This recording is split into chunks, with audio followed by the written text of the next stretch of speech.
Hai. Ni nak fruit coklat satu. Dan apa lagi yang ada? Kita ada baby pancake, chocolate syrup, cookies kat sini. Oh, nak cheese singkap juga satu. Okay. Dengan tu, cookies in box tu. Kita ada buah anggur merah, Ni anggur merah. strawberry. Okey. Kita timbang yang buah. Oh, pakai timbang. Okey. So, siapa dapat kuantiti yang sama lah. Kita ada blueberry. Oh, ni apa? Blueberry. Okey. Okay.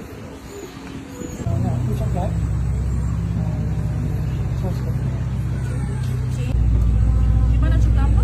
Coklat apa ada? Ada coklat Cadbury, Nutella, Biscoff dengan white chocolate. Okey, awak bagi yang Mix yang Cadbury dengan white chocolate. okey. Okay.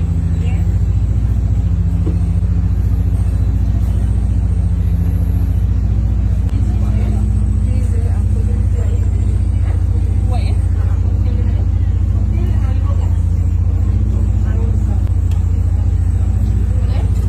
Kita beza dengan white dengan Nutella eh. Okey.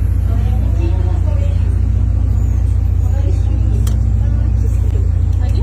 Ni apa? Kita letak ice cream. Alright. Thank you. Sekarang kita ada cheese singkap. Lepas tu kita ada pistachio dengan Cadbury. Yang ni kita pakai Yang ni pistachio lah. Tapi kita drizzle white chocolate. Lepas tu kita letak tabur-tabur pistachio. Okay, nice. Thank you.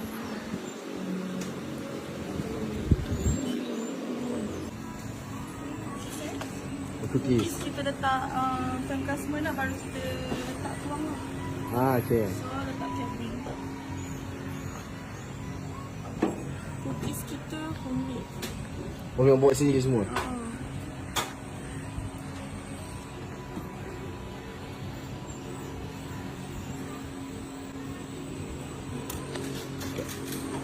Thank you. Okay, apa nak cakap apa? Awak bagi je. Apa-apa? Okay. Tadi kita dah letak Cadbury, kita letak Nutella eh. Okay.